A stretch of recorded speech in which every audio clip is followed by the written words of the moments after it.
What's up, you guys? Big Bob at Tales of a King. Welcome back to another edition, man. Today we got a special guest, Scott Jacobs. Thank you for having us. Yeah, I appreciate it. Honored to be here. So we're at Jacobs Brewery in downtown Deadwood, South Dakota. Got it. And you've been here for 3 years? We've been here 2 years. 2 years, yeah, okay. Yeah, we opened up the brew house restaurant 2 years ago, and the actual brewing facility we opened just over a year ago. Awesome. Yeah. And we're sipping on some Lapis lupus. Lapis lupus. No. So here we go. wait, I gotta read it. Lapis Luna Cabernet Sauvignon. And look at that, we finished the bottle already. There's nothing, it's gone. So if I'm all red and smiley, you know why. So if we're lit, ready to go. Our fuse is lit. So this is our, as you guys know, I've been telling this is our first time in Sturgis, and it's a blast, man. I need to come back without getting any content, just having a good time. But for you guys who don't know, which may be some of you, Scott is not new to this, to Sturgis, to Harley Davidson. No, first. But Scott's actually the first and only. No, I was the first officially licensed artist for Harley Davidson, and that happened back in 1993. Wow. And it's been amazing. So what that means is that being officially licensed is that my artwork that I produce has got the seal of approval from Harley Davidson. Okay. So sometimes they art direct the image, and other times they don't. But they can do products with it. They can do puzzles. They can do collector plates. They can do puzzles. All kinds of things that are sold all over the world. Is that the trade-off? Royalties on it. Well, when you're licensed, you pay for the license. Okay. There's a fee to get licensed, and then they get royalties on everything of mine that's sold. Okay. So if it's a limited edition piece of art, we pay them directly the royalties on the artwork itself. And then the other, say you own a beach towel company and you want to use one of my images on the beach towel, you would pay me to use the image, and then you would also pay Harley Davidson a fee for the licensing. Wow. And you've done all the covers of Sturgis magazine since 1995. 95. Yeah. Even as of this year, yeah. This year is my 27th year in a row doing the cover. Yeah. Well, what's that? I mean, because Harley's a big deal, man. Harley Davidson it's kind of a big deal. It's a American icon. Yeah. Is it still exciting? Is it still fresh whenever? It's exciting for me. Every time I get up in front, like you've seen my work, you've seen the motorcycles, and around us, I know you guys can't see it, but there's these lifestyle pieces hanging around us. Similar to this piece here, but I have Harley Davidson bottles in it, and I do these scenes. And it's all images that I've come up with the idea over the years from life, myself. Like there's a piece with a girl that's pulled over and she's using the chrome of the bike to do her eye makeup. And then my daughters, whenever we would stop and on their bikes, first thing they do is they touch their lip gloss. So they stand up, they look in the mirror and they touch. So I've done paintings on that, and I'm trying to capture the motorcycle lifestyle. Right. And it has to do with Harley Davidson martini glasses and scotch glasses and everything that Harley Davidson produces, because they're more than just motorcycles. Right. Harley Davidson is ingrained in the American spirit, and they're an iconic brand. I mean, I have an HD tattoo on my arm here, and most people thought it's Harley Davidson, but it's my two grandkids. Oh, wow. Hendrix and Daisy. They just had that be H&D. So I'm like, hey, this doubles for a Harley Davidson logo and also their kids' names. So. No, you're right. Cool. It's I got the one with the Willie G, then I have the old school shield and the wings. I mean, it's a motor company, but it's also, like you said, it's embedded. It's a lifestyle. Right? You think about how many companies in the world can say that they have their tattoos on millions of people around the world. Probably Harley Davidson would be number one. Because I know a lot of people don't have my logo on their bodies. I think I might be the only one. Well, maybe that's next. No, yeah, that's right. Yeah, you got to need open skin there. Got a little bit in the back. So now you've been painting those since you were 16, 13? Well, I started, the earliest pieces of mine that have dates on them is 1975. I was born in 58, so I was getting serious about art when I was about 15. Wow. And then I got a job in an art gallery and loved it. They started letting me bring some of my art in. They started selling it. And by the time I was 19, I actually opened my own art gallery. Wow. And by the time I was 21, I had 3 of them in New Jersey. I had Summit, New Jersey, Westfield, New Jersey, and Warren, New Jersey. So I had these 3 galleries that were beautiful. They were doing great. And then I started expanding more into my art, opening a publishing company, which means I was producing the limited edition prints of my own work. Wow. And then making the contracts with the different companies that wanted to use my imagery. And it's been amazing. I mean, it's truly been amazing. I mean, this is being an artist is not easy. I'd imagine it's way easier than being a freaking restaurateur. If there's anybody out there is a restaurateur, this is freaking hard work. I went from standing in front of an easel by myself in my socks, maybe naked, with just an apron on, listening to great music, into we have 103 employees here. Wow. When we come in, and if we're busy and my staff needs me to clean dishes or do whatever, I'm doing whatever I can to support the staff.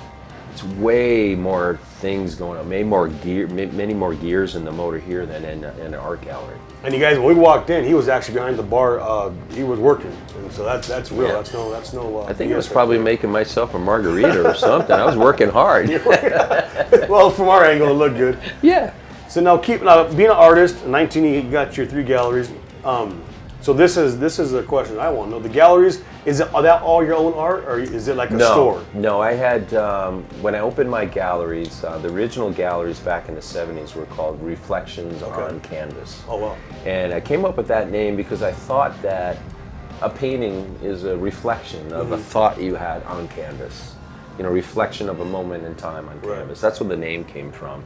And I did that for a long time. And then I started getting well known as an artist, and I actually did a pseudonym of my name. Oh, wow. I took my name Scott, and I broke it up phonetically, so S-C-O-T-T. Okay. I came up with this name Escotite. So E-S-C-O-T-E-T-E with a little accent on the end. So I became Escotite.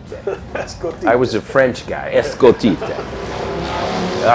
Damn motorcycle. I'm telling you. Yeah. So the reason I did that is so that when people came into my gallery, we got their honest opinion. Okay. I tried cubism, I tried abstract, I tried all different kinds of artwork, I tried realism.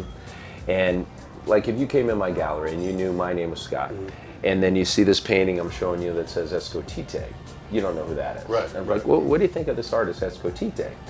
And then you would give me your honest opinion. Whether you liked it, you didn't. So I kind of molded the direction I was going to go as an artist by people's comments. Wow, that's smart. So I went down the photorealism thing. And then after that, as an artist, you need to figure out, are you an artist that paints for yourself, or do you paint for the public? Meaning, do you want to make money where you can do one painting and do prints and maybe other products that it can appear on to make a living at it? Or you're just an artist that's going to paint for yourself and you don't care if you ever sell anything because you just love to paint. Right. I wanted to be a successful commercial artist. And so I was trying to find my way back in the 80s. I did a lot of celebrity portraits. So I was commissioned by the billionaire Malcolm Forbes. Wow. Did a portrait of him standing next to his helicopter. I did supermodels, Kim Alexis, Kathy Ireland, Joan Chen, all these different famous people at that time. You probably don't even know any. I know the names, but I can't picture the. Well, Kathy Ireland, very swimsuit model from Yes. Sports Illustrated, on the cover many years, and Kim Alexis, supermodel. Joan London, who was the host on Good Morning America Morning, yes. for a lot of years. Yeah. So I did that, and the problem was, are you going to hang a piece of art hanging in your house of Malcolm Forbes standing next to his helicopter? Probably not. Probably not yet. Maybe Kathy Ireland, she might make the wall, but so I had to figure out, what do I do that's going to touch more souls? That people are going to want to buy the imagery and hang it in their house. So I was on the phone with one of my sales guys who still works with us now, 30 years later. He goes, well, you're really into cars and motorcycles. Have you thought about doing that? And I had done some cars at the time, and I painted them really well. And he goes, I was just in LA, I was at the Rock Shop, or whatever it's called, in Topanga Canyon, I think it was. He goes, there's just so many motorcycles. He goes, they're so beautiful, nobody's really painting motorcycles. And so like, yeah, it's kind of a good idea. So I painted two. Okay. The first one, actually, the watch I'm wearing is Live to Ride, which was the first piece of art ever licensed by Harley Davidson back in 1993. Wow. And this was the 25th anniversary watch that came out for to commemorate that anniversary. So that was sold with your art on it? Yes, yeah, that's the painting on the actual watch to ride. And so I did these two paintings, and not knowing, being an artist, I never had to work with licensing or trademark stuff like that. I didn't know that I was doing copyright infringement. I'm painting the nomenclature of Road King and the names of the bikes and everything like that, which are trademark things, and Harley Davidson owns that property. And so I did this show in LA, and I did one in New York about 6 months apart.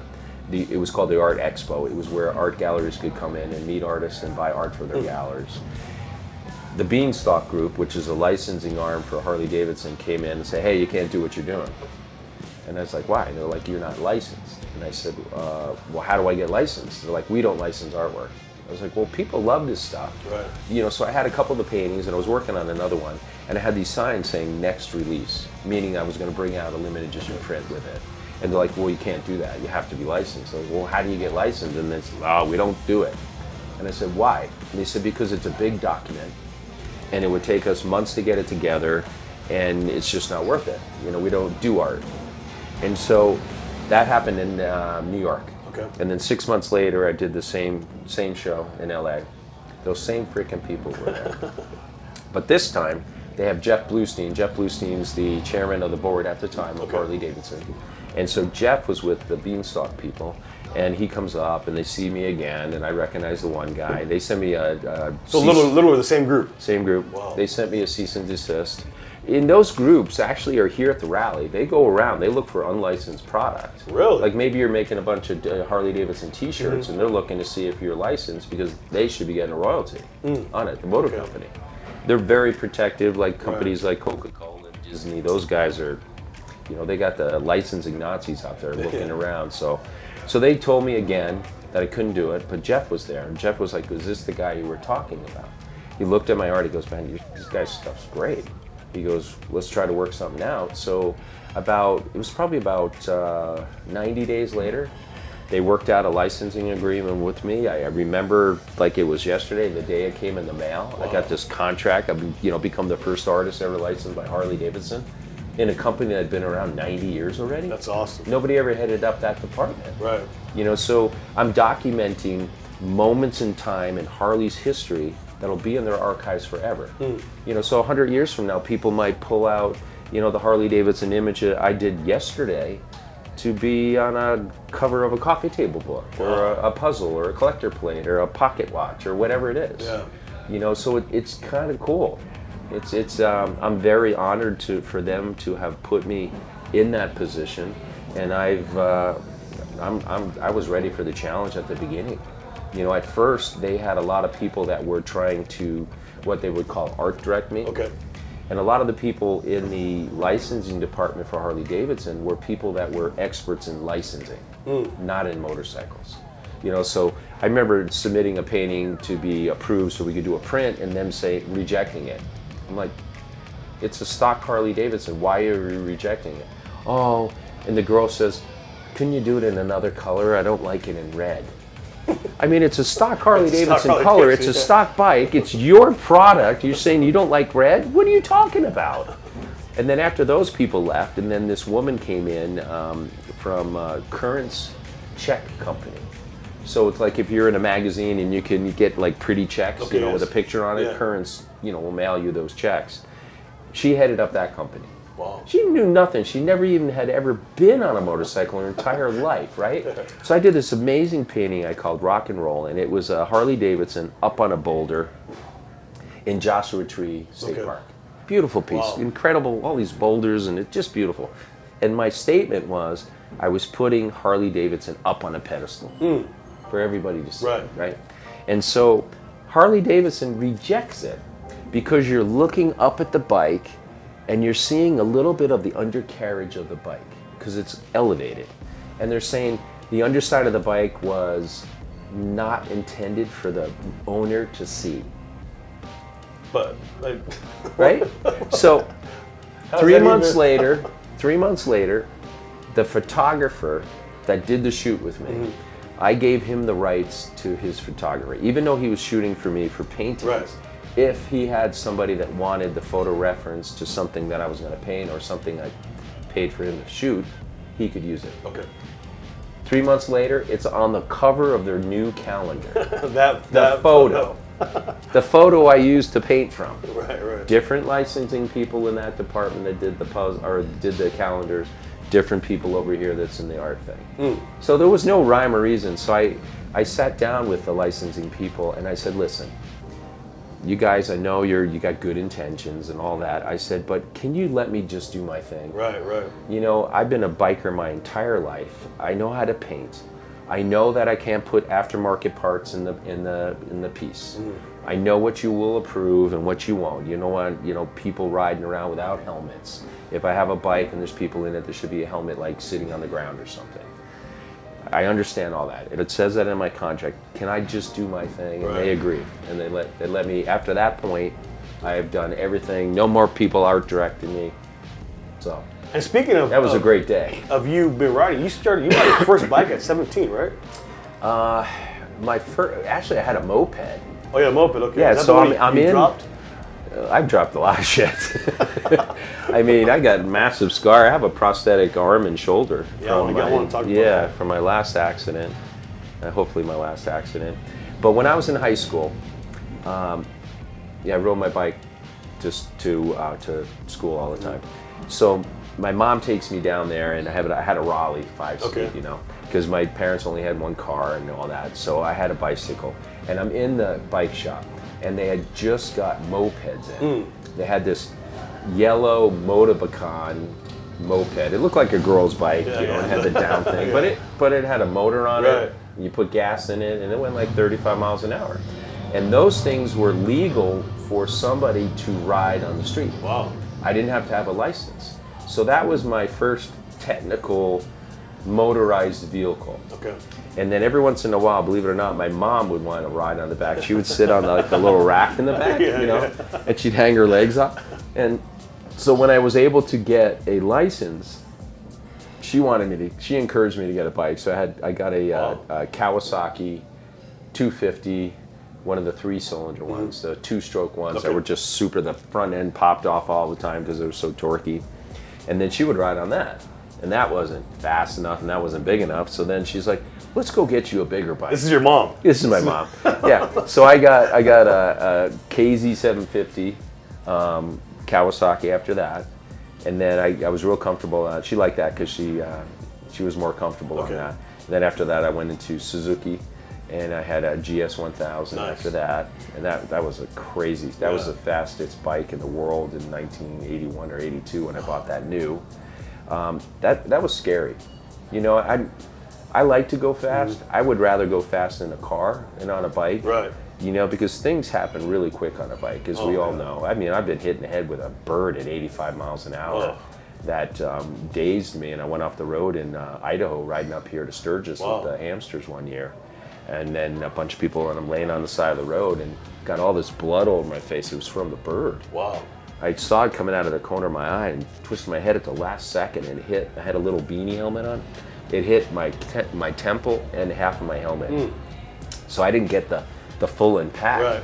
But that thing was coming right at my face. If that hit me right between the eyes or something, I might have been. I was going 85 miles an hour. So, but my first Harley was after that. I got a 1995 Fat Boy. Nice. So that was I think that was my first Harley. That was my first Harley, 95.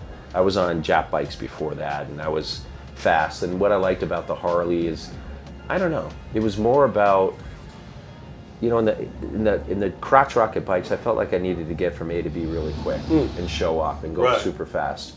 And then when I got on the Harley, I'm just cruising. Yeah. I don't need to go fast. You know, it's about the journey. Yeah, about the journey. In Arlen Ness, you know, he was a very close friend of ours in our family, and I've ridden all over the world with Arlen over the years, and Arlen would always stay at the back of the pack. And I asked him one day when we were in Spain, we were doing a show with Big Twin magazine at the time, and we were in Spain, and he's always at the back of the pack.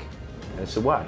And he goes, because I don't ever want anybody to make me go faster than I'm comfortable with. You know, he goes, I know where we're going. Right. I'll be there. I want to be there in one piece. Because one of his best friends, a guy named Barry Cooney, who I love, I've known forever, Barry was always the guy in the front. He was always the guy going from A to B as fast as possible. It's like he needed to be at the hotel. Maybe he wanted a margarita before 3 o'clock, but everybody else is going to get there at 5. I don't know what the thing was. Right. And I've seen him almost get killed a few times and yet go down under a truck one time in Wyoming. And it's because he's just in such a rush. So my message to you guys, take your time. Enjoy the frickin' ride. You know what I mean? You're talking to me right now because I'm that guy. Yeah. I mean, even as... Shit happens fast, man, on those bikes. Even as for some reason, I can't get out of it. And my wife, as we get older, she's like, yo, like, you need to chill out. You know, in California, we split lanes. So I'll split. I know. I'm from San Diego. That's right, yes. And splitting lanes, you know, as you know, you get some people that'll kind of come over into your lane because they're pissed that you're not waiting, and they are. They're sitting in that traffic. And some people are just pricks. Yeah. They'll open their door, they'll kind of crunch over so you can't get through, you got to stop. You know, some people got pickup trucks with those massive mirrors hanging out and stuff. It's dangerous, you know. You know, I had my last accident, hopefully in my life, just a couple years ago in the Cannonball race. My wife and I are Cannonball racers. So for people who don't know what the Cannonball race is, just break that down real quick. Sure. The Cannonball Baker was a biker in 1915. He rode cross country on a Harley, a 1915 F11 Harley. And he rode from North Carolina all the way to Santa Monica. Wow. So in 2010, Lonnie Isom, who's here, he just passed away of brain cancer a couple years ago, came up with the idea to revive and call a motorcycle race the Cannonball. And it would be from North Carolina, from Kitty Hawk, all the way to Santa Monica. And it would be on bikes that were 100 years old or more. Wow. So you had, because Cannonball did it on a 1915, so to get in the race you had to do it on a 1915 or something older. Because back then that's all you could have done it on. And so in 2010, I heard about it on a newer bike to get photo reference for paintings. And after experiencing what everybody was doing, I was like, man, this is awesome, I gotta do this. I didn't have any vintage bikes at the time. I do now, I have a bunch in my gallery that are on display. So I looked, and the next year it was a pre-1928. So I found a 1926J, which is a 1,000 cc, 61 cubic inch in Northern California. Basket case, it had no seat, no speedometer, all the wires were gone, the floorboards were gone, the exhaust system was gone, but it had a full engine, the frame wasn't cracked, it had the fenders and the tanks and all that. And so I brought it to a guy up in California, Central Coast, California, Aurora Grande. Okay. Having a brain fart. Steve's the name.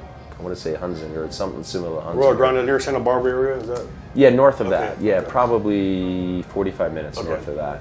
And so Steve, an amazing restorer, very picky on the bikes he does, he took that 1926 and turned it into a 100-point showpiece. Wow. And so in the 2012 Cannonball, I raced that. I was in stage 2. So they had 3 stages. You had stage 1, 2, and 3, and it depended on how old your bike was. So the oldest bikes would be in that group, the first group, and then second, and then the newer bikes, maybe the 1928s that were 1,200 cylinder or 1,200 cc's, were in the third ones. And it's a 17-stage race, and you race across the country, not for speed. It was like the what's the thing in France with the bicycles? Oh, Tour de France. The Tour de France, similar to the Tour de France, because you have stages. Okay. So the 17 stages, one break in the middle, and so you're accumulating points. So say your first day is 250 So miles. it's a legit race. It's not It's not just for fun. This is you win. It's more for bragging rights. There's no big purse or anything like that. So it was about, I think in 2012, there might have been just under 100 people from around the world. Wow. All pre-1928 bikes, and I was on my 26J. I was doing amazing. Oh my God, I was doing freaking great. I was in third place with 2 days left. Wow. Wake up in the morning, and the night before we had a big party where everybody was staying, and my guys, my mechanics, stayed up late. Normally they would service my bike, make sure it was running great in the morning, because it wasn't running great the night before when it came in. Okay. But they had a big party. They had parties in every stop. Harley Davidson dealerships sponsored a lot of them. Nice. And so they did a great job. It was just a freaking amazing experience. They couldn't figure out what was wrong with my bike that morning. It wouldn't start. It kept starting and stopping immediately. So you have to, say the race starts at 7 a.m. in the morning, they give you to 7:30 to get on the road. Okay. If you can't, Wow. your bike has to be taken, put on the trailer, and taken to the next stop, and you lose the points for the whole day. But you couldn't continue if you get it going on the next one. Yes. Okay. The only way to win that, because there's a lot of people that had perfect scores, meaning they did every mile in the allotted time. Yeah. And I was in third place at that time. That morning they couldn't figure it out. And then at the night when I came in, I had ridden on the back, well actually I rode my daughter on the back of her fat boy that leg of the race, but those miles didn't count because I wasn't on the bike I had. 15 minutes after I get there, they're like, oh yeah, we figured out in 5 minutes what was wrong with your bike. So the carburetor, the floats in there, in the 1926 it's foam. The foam float had a crack in it. Oh man. So whenever I was like going up a hill and I'm calling for more, that float would like just flood it out. Okay. It would flood it out and the bike would die. And they didn't figure it out until it was too late. So I lost those points. I went from third place and another guy dropped out. So I would have been second place overall in my first attempt at the race. Yeah. I ended up in 42nd. For just losing that many points because there's so many people that had perfect scores. Right. And then next time I did it in 2016, I did it and did every mile, had a perfect score, did great, but there was a lot of bikes that were around the same age as mine. Okay. And I don't remember what it was. I was in the teens. I had a perfect score, but I was in the teens overall, and in my category, I think I was in second. Wow. So that was a great one. And then getting back to the accident in 2016, I'm on a 1915 F11. We're racing from Atlantic City to San Diego. And I'm coming through Cumberland, Maryland on this bike and coming through the woods, trees, beautiful day. My wife's bike breaks down.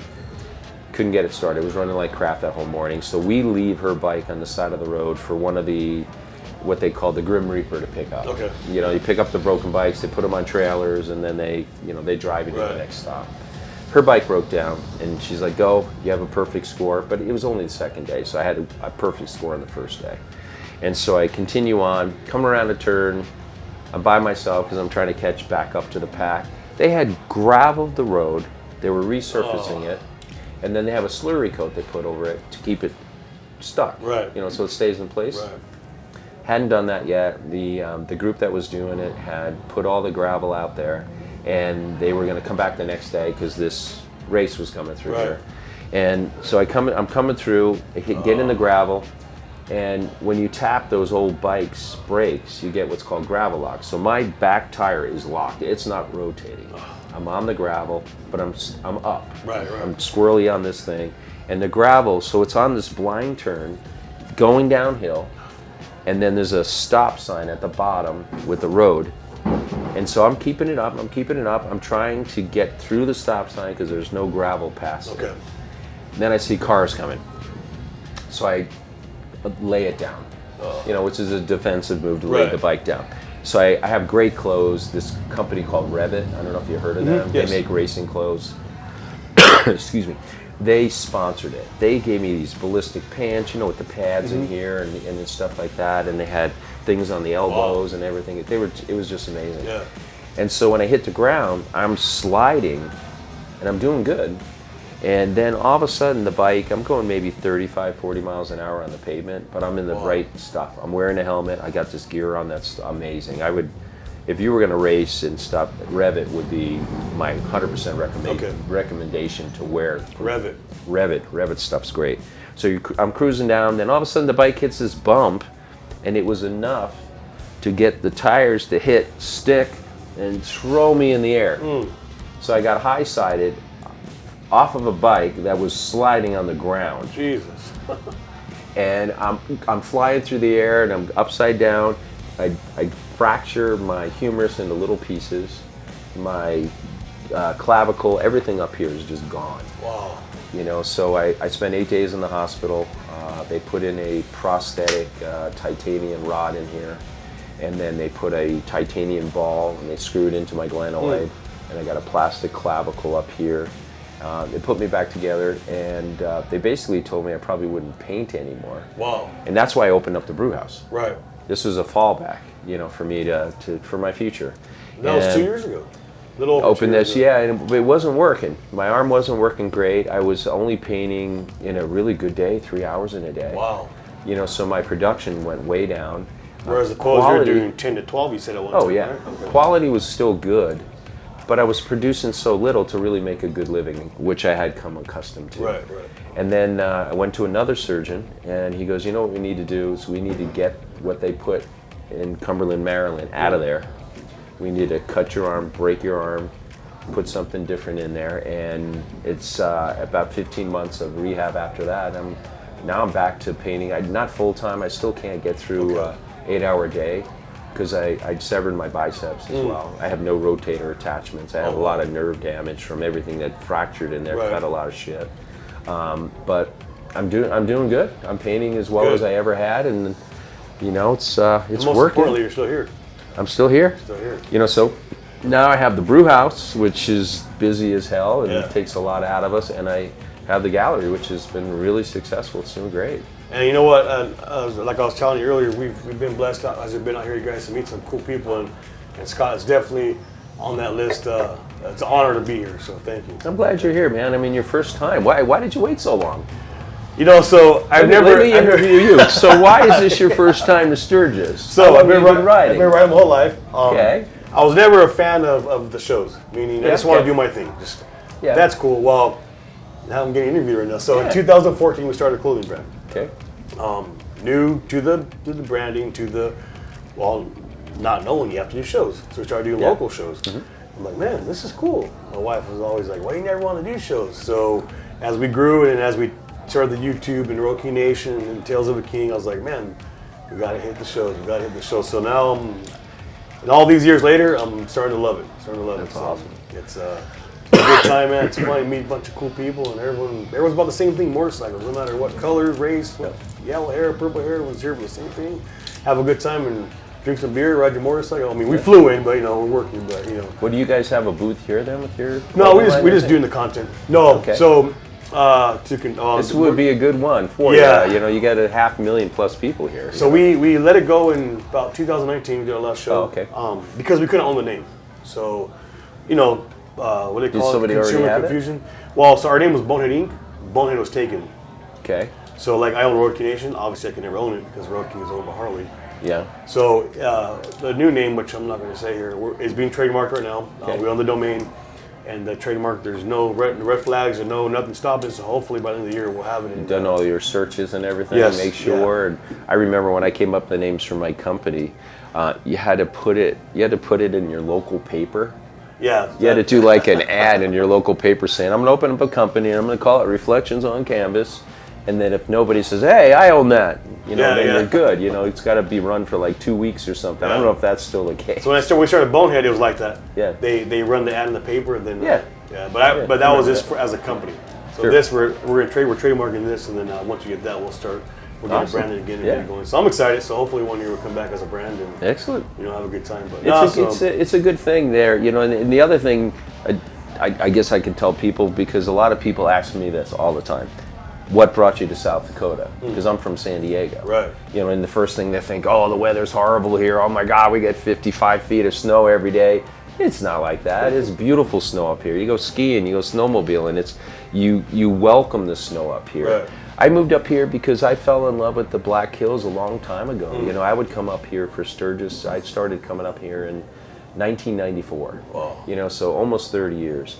And a few years after that, I brought my daughters up when they were teenagers and my wife, and just to see it and come up with me. And after we left, they're like, well, can we go next year? Can we go earlier? Can we stay later? And then they came the next year, and they came the next year, and then they got to the point where we decided we wanted to buy a condo, so we bought 2 condos across the street from each other on Hamster Hill. I'm in that motorcycle group, Hamsters, if you haven't heard of them. And I don't know, we got burned out in California, man. Yeah. You know, San Diego just got so crowded, and the reason we moved there didn't exist anymore, so we decided to make our home up here, and it's been wonderful. No, it's really beautiful. We're you know where we're at with our spearfish. We've had deer. Okay, deer, wild turkeys. Oh yeah, there's like, a lot of them, man. There's like a whole family of deer. It's Yeah. roaming around, but They're we're on their everywhere. land, right? Yeah, they're everywhere. Yeah. It was cool. Yeah, There's mountain lions. There's all kinds of stuff up here. Yeah, that you I don't want see to talk too about the much. mountain lions. Coyotes, not as many as really? Oh, not as many as California. A lot of rattlesnakes here. Holy crap! Oh, really? Yeah, I killed 3 this week in my yard. Wow. Yeah, I pull into our hay barn. We have horses and everything. I pull in our hay barn on this little Coleman mini bike. Yeah. You know, like you could buy in the Tractor Supply, $499. I ride that around a property. We got some acreage, and I pull into the hay barn, and I'm backing up. My wife all of a sudden starts, no, and I'm like, what? There's a huge rattlesnake, diamondback, curled up at the entrance into the hay barn. My wife had been like 5 feet away from it, loading the hay nets for all the horses, didn't realize. And one of our dogs had run in there right at the same time too, and he walked right over it. Wow. He stepped right over this freaking diamondback, thing. So, I mean, I don't know. It's kind of cool. It's kind of cool. Until you get bit, but we normally kill the rattlesnakes because we've got horses and dogs and grandbabies. We're building a house right now, and my wife wanted the corner of the house to open up like accordions, right? Yeah. Which is cool. And I said, we can't do that. And she goes, why? They can make it. You can buy it. And I was like, rattlesnakes, animals, birds flying in the house because the walls are 14 feet high. That's a big opening. Right. Just getting over a cold last week. I still got that lingering cough. Right. So sure enough, 2 days later, after we ordered doors that have screens, a rattlesnake, because they're not here yet, a rattlesnake was in the bathroom. The tile guy walks in there, and there's a freaking big rattlesnake inside the bathroom in the house. So she goes, we made the right decision. Yes, I made the right decision. Yes. But you don't say that, right? We don't say it. No. Give her all the kudos. Yes, you agreed with me. You made the right decision. Hey, Scott, can we go check out you got the brewery downstairs? Yeah, we do. It's big. The bakery and... Bakery, coffee shop, grocery store, 2 restaurants, and a lot of happy people hopefully down there. Can we go check it out? Yeah, come on. Yeah.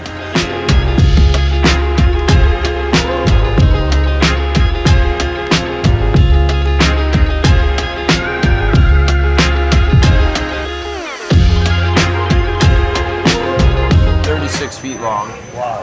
And there's 1,400 rivets. This is all solid steel. This is all solid steel here. And these are legit rivets. They're holding it up. Yeah. Wow. And that SJ, you see, that's my logo that I made when I was 15 years old, and I used to sign all my paintings that way. Really? Yeah. So it's kind of like your watermark. My initials is just SJ. Yeah. A lot of people think it looks like a dollar sign, but it's my initials, and my wife's initials are SJ too as well. Really? So that's the tattoo you have on your forearm. Okay. I designed that so the gear around it was because I did a lot of motorcycle art, a lot of car art, and then I added the hops. Okay. When we opened up the brewery, and so when I got this tattoo, I added the hops as well. Okay. Yeah. Man, so that's just my brand. It's on our clothing line. It's been a big part of me for a real long time. Right. So it's been really cool. But let me show you the brewery too. Now anything with Jacobs on it is yours? Yeah, we're the only brewery here. Wow. Okay. Yeah. We're building a production facility right now.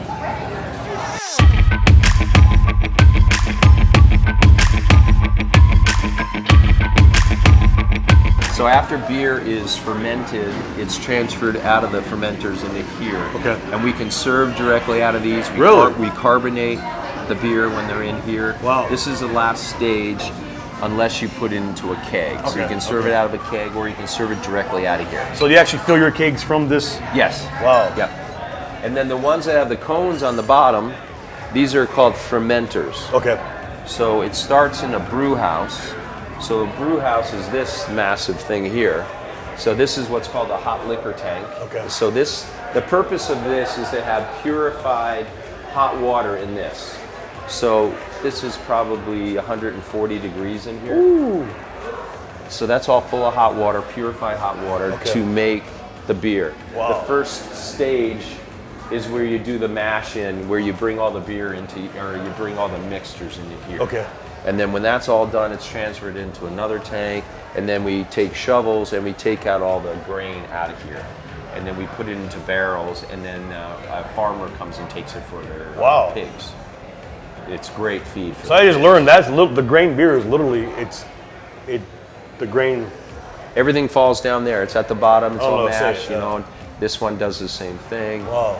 And then the fermenters, and then all these little tickets that you see hanging there tells you about the varietal of beer that's in the tank. Okay. And what stage it's at. Wow. You know, so like we're doing, say, the Underbite Charlie Raspberry Blonde Ale. It gets to a certain point, the gravity levels and the yeast is where we need it to be, and then we add the raspberry into it. Okay. The raspberry puree and all that is into it. So do you personally pick your flavors or your styles, or you have a team? I have a little input, but my brewmasters are so good. I don't want to step on their toes and try to make them make something because I want pepperberry beer or something. Right. You know what I mean? So this will tell you what these are. So this is a citrus pale ale in here right now. So all these tell you what's in there. So these are fermenting, and when these are ready, they get transferred through these big hoses next into a bright tank. Okay. And the bright tank is where it's going to be finished in there, and then it'll be carbonated in there, and then it'll go into our tanks. Man, that's awesome. Yeah, it's kind of cool. This is a keg washer. So you take kegs and you push them into here, push a button. This thing is $30,000 for this. Woo. This cleans and sanitizes the keg. Wow, okay. You can put 2 on at a time and just continue doing everything else you're doing. Yeah. But I'll show you downstairs awesome. too. It's kind of cool. And then in here, this is our current stash of beer. So these kegs, these are what are called half barrels. Okay. Okay, we have half barrels and sixels. A lot of places, like a bar, if they're buying beer from us, most of the time they're going to buy a sixel, which is small. So these are 2 stacked, right? Yeah, they're 2 stacked. But this is a half barrel. A full barrel would be over 300 pounds, so they make half barrels. Wow. So, but these are heavy. These are a pain in the ass. Yeah. So this is kept at about 38 degrees normally in here. This is the beer that's going directly into our taps in our brewery upstairs. Oh, this is it right here. Yeah. So these are all the gravity feeds. Okay. That's our. I can tell by that color. That's our Underbite Charlie Raspberry Blonde Ale right there. These fobs control the pressure of the beer coming through the lines, and these lines are refrigerated all the way through the tops. Wow. So there's channels that are built through the building, and they go up through about 38 degrees all the way to the top. So that's cool because most kegs are kept under the bar, right? Oh, well, if you have a kegerator. Kegerator. That's right. Yeah, this is it right here. Okay. Yeah, this is the big boy beer system. The big boy. The big boy one. This is a man system. So up here, so these used to be, these were vaults here, actually. Okay. Wow. In this was a building that the courthouse across the street kept sensitive papers. Oh, wow. So when we brought it, there was a door here, a safe door here, and there was a safe door here. So what we're doing down here now is we're barrel aging beer. So these are Jack Daniel's barrels. Nice. That came in from Lynchburg. And in here right now is what's called a Russian Imperial Stout, which is like a really dark, thick beer, like a Guinness. Thick and dark like that. So these went in here on 3/19/22. We just did a barrel tasting the other day. It tastes perfect. So we're gonna pull these out of here with a fancy tool, and we put it in the kegs, and then we'll bring them up, put them in a bright tank upstairs, and then we'll carbonate it. Okay. And so this stuff here went from $6 a pint to $15 a pint. Ooh. This stuff's been down here 5 months. Wow. And you got to keep checking the yeast, and you got to check all the gravity on them all the time. You have what's called a thief. I don't know if you ever seen those. No. So this is called the bung hole. So you pull this out, and then the beer is right in there, and you have this big long glass tube, and you hold it in there, kind of like a turkey baster. You know, Okay. You know what I mean? Yes. But it doesn't have that squishy thing on the top. So you put your finger over the top, you put it in, then let your finger out, and it sucks some of it into that tube. Wow. And then we put it into a glass, and we check the color, and we check the taste. So there's a whole art. It's not just, okay, it's good. There's a lot of chemistry in this, and I don't do the brewing, but I've learned a lot since I own this place. Right. But it's kind of cool. Yeah, no, it is. I mean, it's really bitching, to think of flavors that you can make, that don't exist. Right. I mean, you might come up with something that could go worldwide. Yeah. Yep. I encourage my brewers. I think outside the box. You want to put, dirt in it, whatever. You know what I mean? I'm trying something different. Right. We'll filter it out. Let's get the glass out of there. So are you guys just in Deadwood, or have you branched out? We are building a production facility soon. Wow. I've got it narrowed down to a couple buildings that I really like. Okay. Right on the highway in Whitewood here in South Dakota. And we're going to do a bottling plant there and a production facility, awesome. meaning bigger system than I have upstairs. Wow. That's called a 5-barrel system. So each one of those vessels, when we drain it, has 10 kegs in each of them. Oh. So if I do 6, if I have 6 of those, I can do, 60 barrels. But we sell so much beer here, I need more beer. Wow, that's awesome. I can't distribute because I don't have the capacity. Right. So congratulations to that. We got to up the capacity, and people want it. yeah, you got to build the demand, and that's only being open a year upstairs, and it's really been great. Right. There's no brewery up here in Deadwood. Wow. And so to be able to have something, and what's cool about it is all the other breweries that are in this area, none of them really have food. Like one place in Spearfish will have pizza. Okay. Here, you can get fine wine up there in the brewery. You can get a beautiful steak, salmon, tacos, all kinds So of if stuff. you're ever in downtown Deadwood, you have no excuse not to come here because they have what you want. The thing is, my wife said, because I always say, not because I own it, I say, because it is. Right. It's the most beautiful eating establishment and drinking establishment, I believe, in the whole region. And it's because that was our goal. When you're building something, or whether you're building a bike, do you want to build the fastest bike in the world? Is that your goal? Either you do it or you don't. Right. Do you want to build the most beautiful brewery and eating establishment or not? You have that. That's a challenge. If you set out to do that, it's attainable. You know what I mean? Either you do it or you don't. I mean, the reason that we spend so much money on those bars, because ambiance is part of it too. You want people to come in and say, "Oh my God, you see the bars in that place?" People come in here and walk around. I see people that come in here and give other people tours of the place. Wow. Showing them all the cool stuff that we've built. Right. And it's kind of fun. Yeah. It's a challenge. And if you do it right the first time, you don't have to do it again. Well, it was a good possible fallback if you weren't able to continue painting, right? Exactly. You would have been. I'm the guy that, picture you, say you're 70 years old, you're retired now, and you own a place like this. And for you to be the owner and walk around and shake hands and people know you're the owner, there is a huge value to that. Oh, yeah. So I shake hands and I kiss babies all day long. Yeah. And I come in here and I buy them drinks and I sit at the bar. People love that. Yeah. And if you can remember their names, that is golden. It's like Cheers. Yeah, yep. You want to go where everybody knows your name. Yeah. We have so many people that come in here over and over again. We know them. We respect them. We know that they're making us successful. That's awesome. And it's our employees that make us successful. Right. My wife and I, Sharon and I, we had the vision with our builder to build this. My staff makes it work. Right. Because you build something and you hand it over to your employees. Right. Okay, please make this work. Because we can't do everything. Right.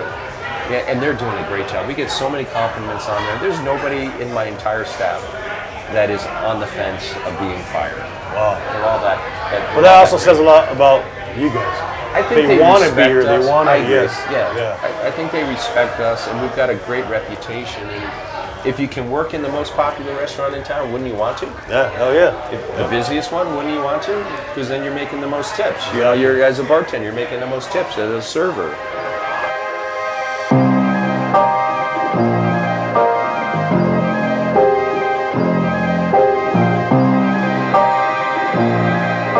So the original idea was just to do the first building. Okay. And then when I bought that, this third building was for sale. Okay. And I was going to use that as a staging place to put all the equipment to renovate that, so the job site wasn't a mess. Okay. And then after I did that, and then people were like, "Well, you got to get the building in the middle, and you can cut holes and make it a bigger project."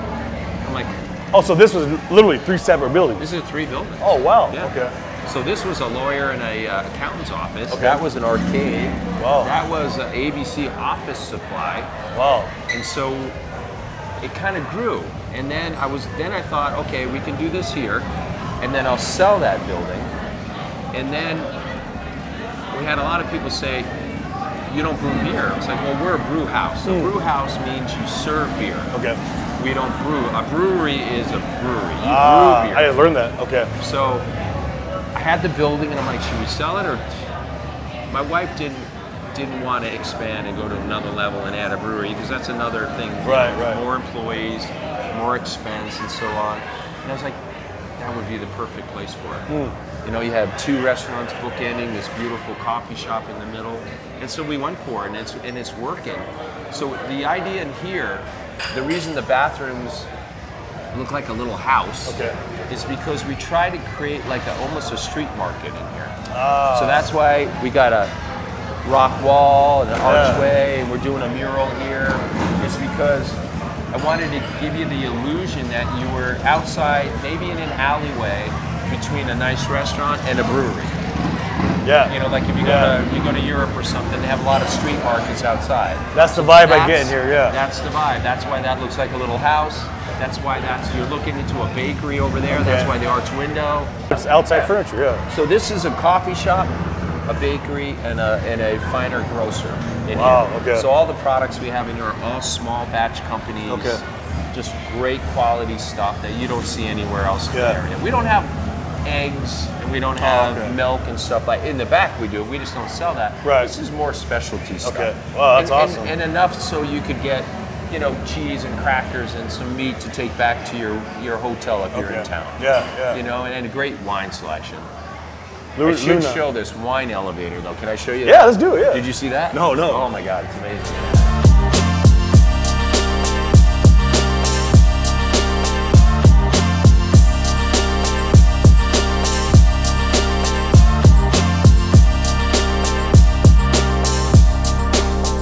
Manual freight elevator. Okay. So this was built 1895. Wow. It's the original freight elevator of this building. Really? Okay. It was in the back of the building at the highest floor. We came up with the idea to restore it, put it here, and then turn it into a wine cellar. So this is fully functioning. Wow. This brings the wine out of the basement. Okay. So this is the brake here.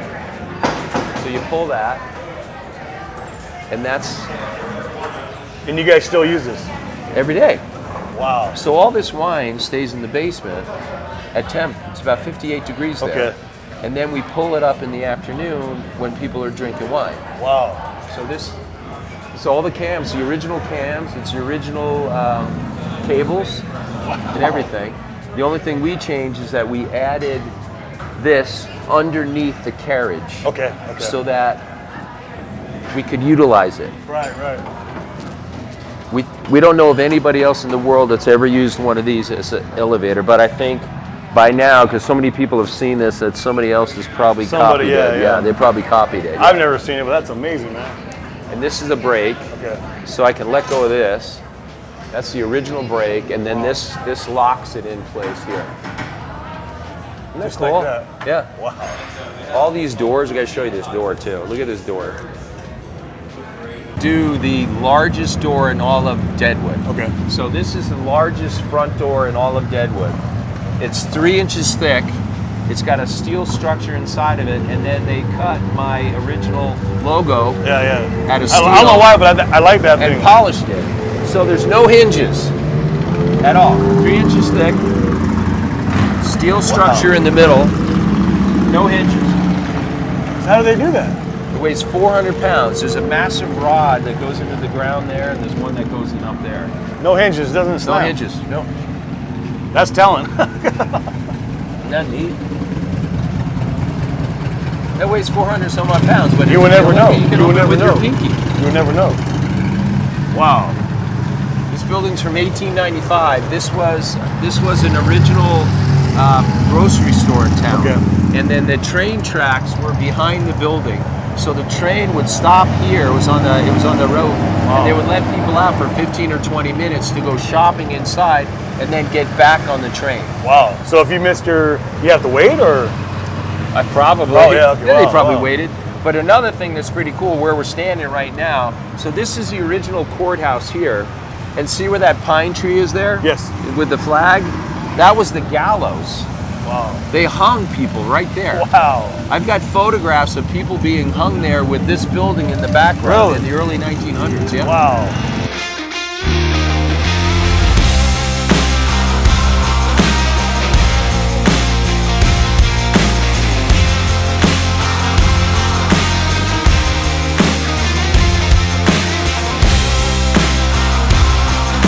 Guys, we hope you enjoyed this special edition of Tales of a King. Scott Jacobs in downtown Deadwood, South Dakota. We'll speak to you soon. King Life. I'm ready for a beer. Yeah, let's get one.